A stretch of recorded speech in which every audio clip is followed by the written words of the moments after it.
Demikian membuat kita semua akrab.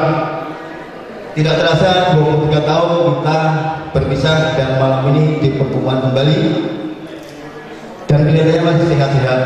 Buktinya tadi bapak-bapaknya masih pada berani makan kambing katanya. Kalau saya sendiri sih nggak masalah, paling-paling kalau makan daging kambing itu timbul penyakit apa ya? Asam aurat. Asam aurat. Ya, asam aurat.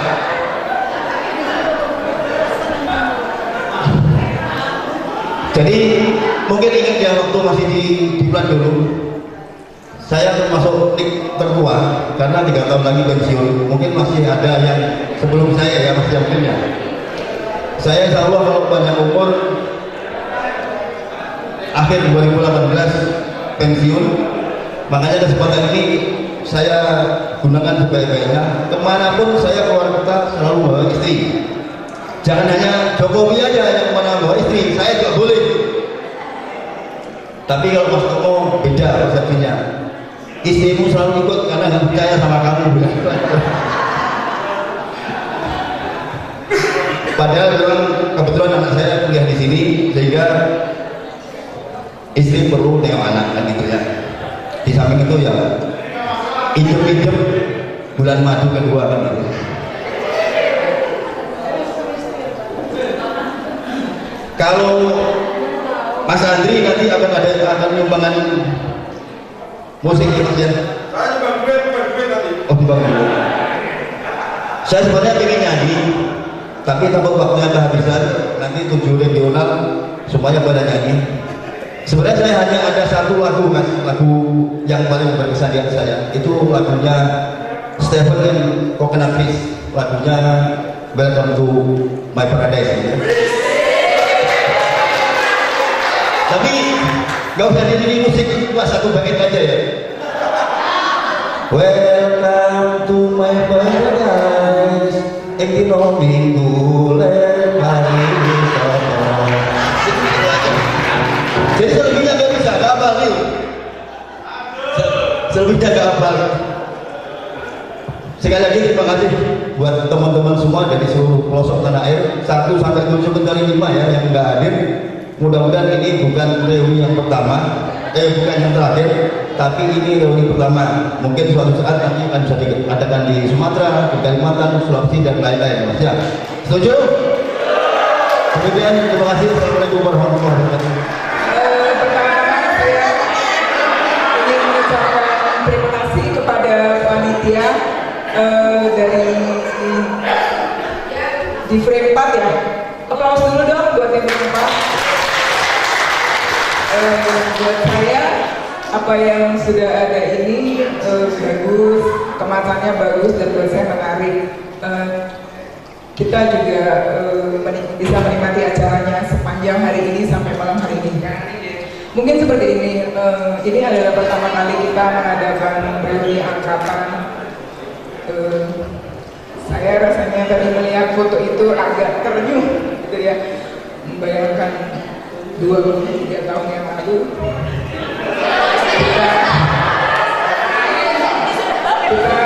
kita bukan apa-apa gitu ya. Kita masuk di Telkom, kita bukan apa-apa, tapi saat ini kita sudah gede-gede dan perut yang gendut-gendut gitu ya, dan sudah menjadi apa-apa. Mungkin ajang silaturahmi seperti ini kita manfaatkan untuk hal-hal baik dan hal-hal positif, misalnya untuk bersilaturahmi, menyambung tali silaturahmi. Kemudian mungkin bisa juga menginformasikan rekan-rekan kita yang mungkin sedang sakit atau ada selamat datang dari mana tuh? Nggak tahu. Mas Kevin, Mbak, ini kepala suku kita dulu. Itu dari mana? Mas Kevin, kepala suku. Ya. Atau mungkin gini teman-teman, di antara teman-teman kita mungkin ada teman-teman juga yang saat ini bisa kita bantu, entah dari sisi promosinya atau entah dari sisi mutasinya. Kita kan punya teman yang juga dinas, mungkin bisa bantu gimana gitu ya. Mungkin aja silaturahmi seperti ini kita manfaatkan untuk hal seperti itu. Sudah 7.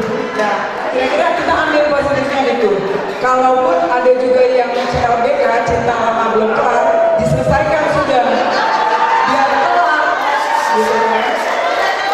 Tapi biar kelar gitu kan ya.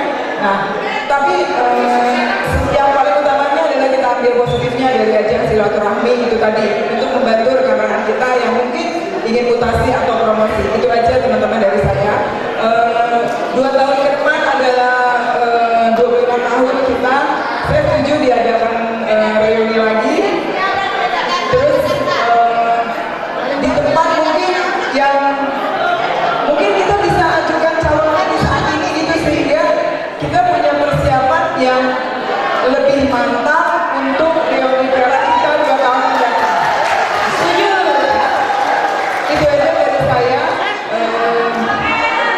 Terus satu lagi mungkin ini kan dari Sulawesi tidak ada yang datang sama sekali, dan dari Papua ya tidak ada ya. Mungkin pada kesempatan mendatang kita bisa saling menginformasikan rekan-rekan kita yang di wilayah tersebut, sehingga pada reuni perak 25 tahun nanti tiap regional bisa ada perwakilannya. Itu aja. Sekali lagi terima kasih Regional 4 yang sudah mengemas acara ini. Aplaus buat teman-teman dari Regional 4. Terima kasih. Aida, terima kasih dan Namanya Kafe Bujani. Kafe Bujani aja. Mas Kafe ini kalau kita ingat pelajaran yang paling luar biasa. Kemana-mana selalu semangat. Itu teman-teman yang pada pemalas ini yang kita ada. Musafir, kemudian mesti nomor 1 kan bisa. Tapi itu masalahmu mas, bukan masalah kami. Masalahmu, masalahnya udah ditentukan. Mas, kami merindukan Mas Hafid, sungguh sangat merindukan. Benar nggak teman-teman? Mas Hafid masih ganteng ya, udah wajahnya kayak yang robus dan tus. Masih ganteng Mas Hafid. Kami selalu membanggakan Mas Hafid itu mana-mana kami cerita bahwa kita punya komandan yang luar biasa yang sudah beberapa saat kita terputus dengan. Maka saat ini Mas Hafid, monggo apa yang ada di dalam kenangan manis Mas Hafid, mungkin ada teman-teman yang punya banyak hutang, silahkan dibantu saat ini. Apapun silakan Mas Hafid, monggo.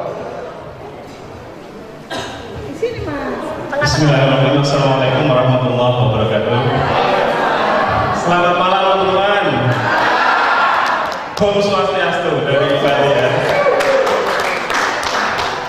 Horas ya. Sungguh, aduh saya lihat tambah keren-keren ya teman-teman ya. Tambah cantik. Saya belum ketemu satu persatu. Kalau ketemu pun pasti namanya lupa. Ada 1, 2 mungkin yang satu kelas ya kan. Mbak mau aja. Yang paling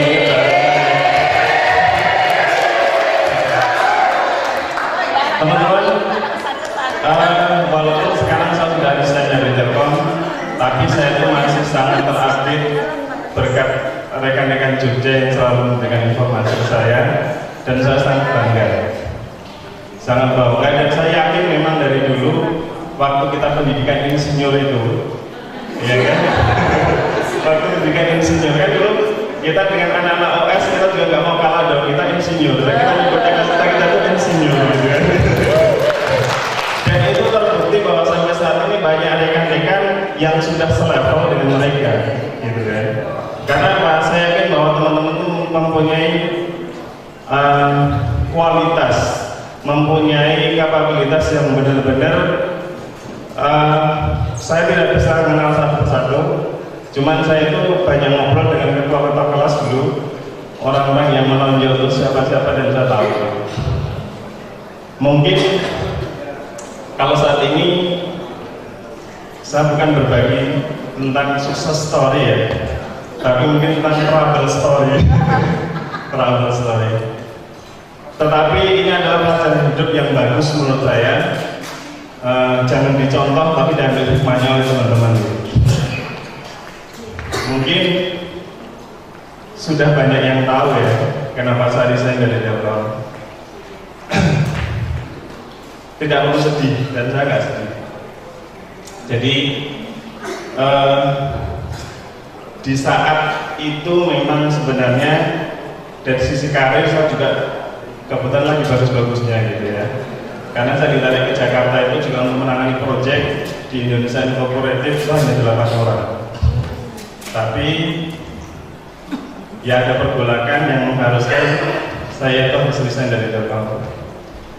Saya juga selaku muslim, saya juga udah sholat istighfar dan sebagainya. Itu adalah pilihan. Tatkala kita mencalonkan diri, di situ juga saya sholat istighfar. Ternyata Allah memberikan pilihan, kalau saya tidak jadi. Kalau jadi mungkin saya berada di lingkungan orang-orang yang nggak benar. Jadi saya juga ikut nggak benar. Artinya apa? Saya selalu mengambil hikmah dan positifnya aja gitu. Ya, walaupun di balik itu, baik keluarga kecil saya terutama anak-anak saya itu banyak yang klaim pasti ada. Dulu kan enak gitu, kalau misalnya minta ini dikasih, sekarang harus ditahan dulu katanya. Ya itu pasti ada, itu biasa manusia.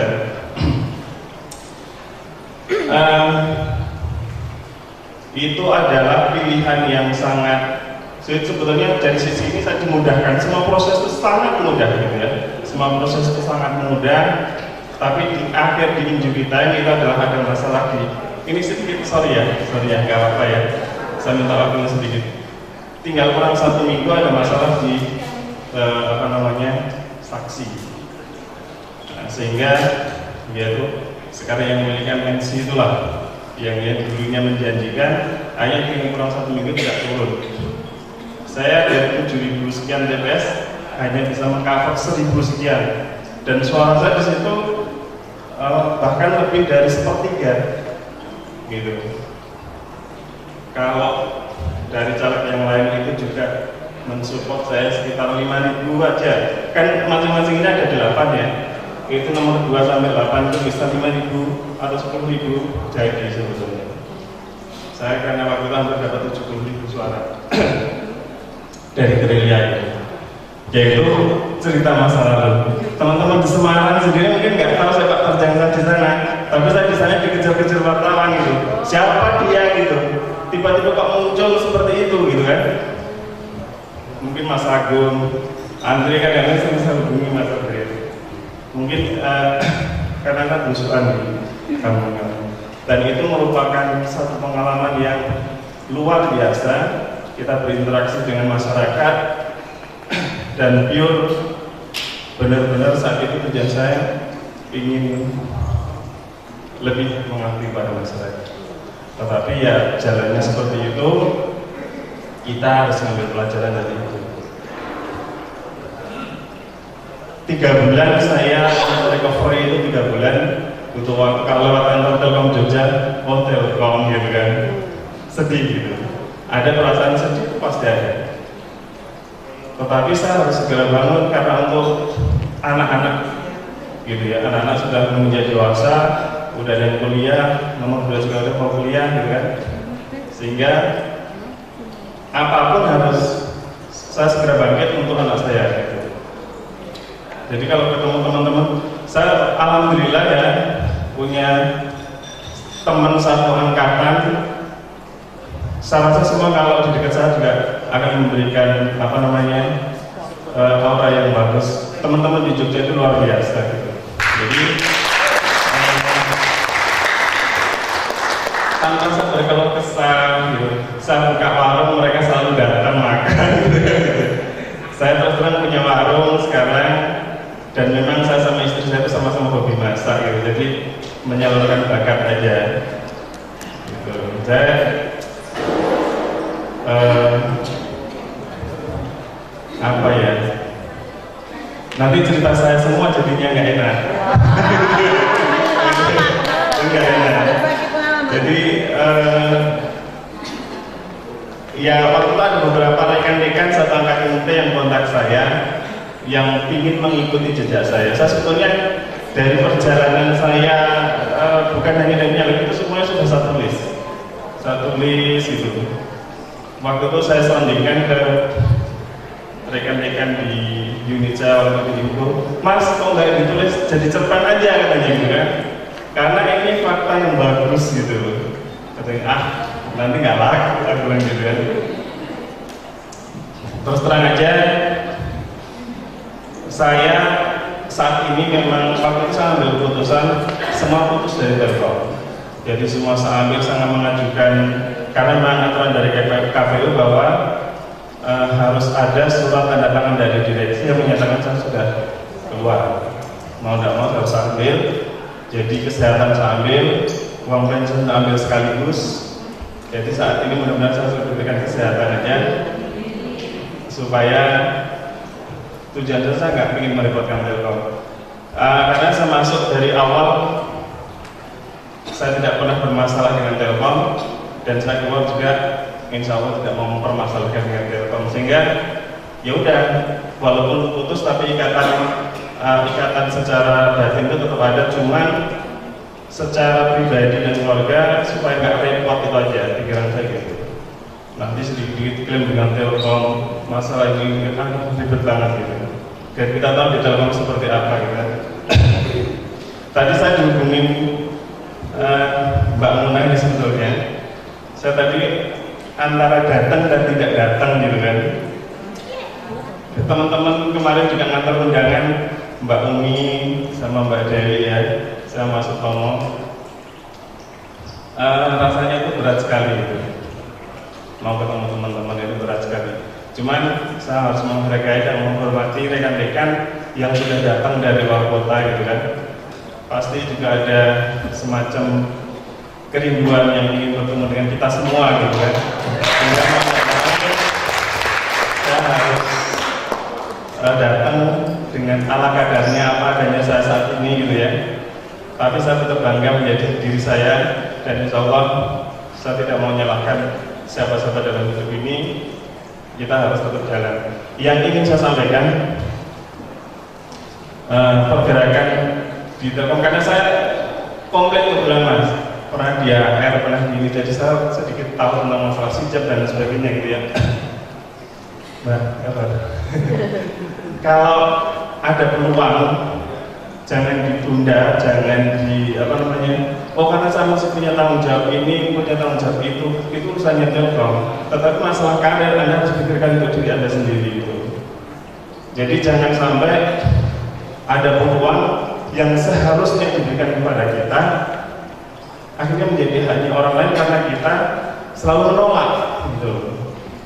Karena begitu kita itu sudah oleh atasan kita itu direkomendasi untuk menduduki satu jabatan, berarti itu adalah sudah penilaian atasan kita bahwa Anda itu terbaik di unitnya. Jadi itu aja pesan saya, jangan sampai peluang itu dihilangkan begitu saja. Saya terus terang waktu di Jakarta saya itu bulan depannya udah mau asesmen untuk D3 ya. Makanya saya di konseling itu sama Pak Saiful, sama Pak Indra Woyo, kamu di sini itu bukan sembarangan gitu. Tiba-tiba minta konseling sama kita, minta waktu 10 menit, tapi hampir 3 jam kita ngobrol. Dari jam 2 sampai jam 5. Itu akhirnya beliau bisa memahami apa yang menjadi keinginan saya. Cuman saya bilang, kita tidak berkeras dari sana ya. Saya nanti kalau itu saya jadi menyesal gitu. Tapi enggak, wajah enggak. Saya hanya apa yang saya alami ini, saya berharap teman-teman jangan melakukan hal yang sama gitu. Dan kalau toh nantinya mau ambil satu sikap bahwa saya mau resign dari Telkom, saya berharap teman-teman memang betul-betul prepare dari sekarang untuk mempersiapkan apa kira-kira yang akan digarap setelah saya nanti resign. Kalau toh nanti sudah memasuki masa pensiun, 5 tahun sebelumnya harus mempersiapkan dulu apa yang nanti harus saya kerjakan setelah saya pensiun gitu. Itu harapan saya, supaya jangan kaget, karena saya yakin mental seseorang itu tidak sama kalau menghadapi situasi yang seperti itu gitu. Dari keluarga dan sebagainya sampai saat ini pun masih banyak yang kayak belum terima kan gitu. Tetapi itu adalah hidup kita sendiri yang tahu. Saya yakin teman-teman yang di sini ini banyak sekali memiliki peluang yang besar gitu untuk menjadi seseorang di Telkom. Karena saya melihat bahwa apalagi yang dekat di wilayah-wilayah kekuasaan yang di Jakarta, di Bandung, mereka ibaratnya kita menjual diri dalam arti positif ya. Kita menjual diri dalam arti positif gitu. Kita harus menunjukkan diri kita. Baiklah teman-teman, tidak etis rasanya saya terlalu panjang lebar ya. Tapi saya sedikit berbagi tentang perjalanan hidup mungkin yang saya berharap teman-teman bisa memetik yang baiknya saja, yang kegagalannya ini sebagai pelajaran supaya teman-teman jangan melakukan hal yang sama dengan saya. Gitu aja. Dan saya yakin dan selalu berdoa mudah-mudahan teman selalu sukses. Saya selalu dapat report Eka dan sebagainya itu selalu kontak saya waktu posisi di Jakarta, sering kontak-kontak berjam-jam gitu. Ini tadi makanya ngobrol lama dulu baru sini. Nah saya yakin selesai begitu aja teman-teman ya. Mudah-mudahan Jakarta ini paling banyak saya lihat ya. Mbak Indah Irawati juga ada, Mbak Indah. Gimana kabarnya? Mbak Feni, ada banyak sekali nih teman-teman yang wajahnya berubah karena ini nggak berjilbab, sekarang nggak berjilbab itu juga merubah face-nya ya. Jadi mohon maaf kalau tidak bisa mengenali satu persatu. Tapi saya yakin bahwa ikatan kita dalam hati ini, bahwa kita pernah satu alma mater, kalau kita di tempat 3,5 bulan menjadi satu insinyur itu ya. Jadi insinyur itu sangat berkesan dan mudah-mudahan kedepannya teman-teman menjadi lebih baik dan lebih baik lagi. Saya juga mohon doa sama teman-teman, mudah-mudahan kami sekeluarga selalu diberikan kesehatan, selalu bisa survive menghadapi ini. Siapa yang mau investasi nanti di kampung saya akan dibangun Bandara Jogja. Jadi saya nanti 1-2 tahun mungkin akan balik kampung karena kampung saya nanti jadi kota gitu kan. Di daerah Temon, Kulon Progo sekarang investor sudah luar biasa ke sana dan saya yakin di kampung saya jadi kota nanti yang mau berinvestasi bisa kontak saya. Mungkin itu aja ya Mbak. Terima kasih banyak Mbak dan Mas. Assalamualaikum warahmatullahi wabarakatuh. Karena di masing-masing kita pasti punya masalah yang sama. Masalah punya masalah cuma berbeda masalah. Yang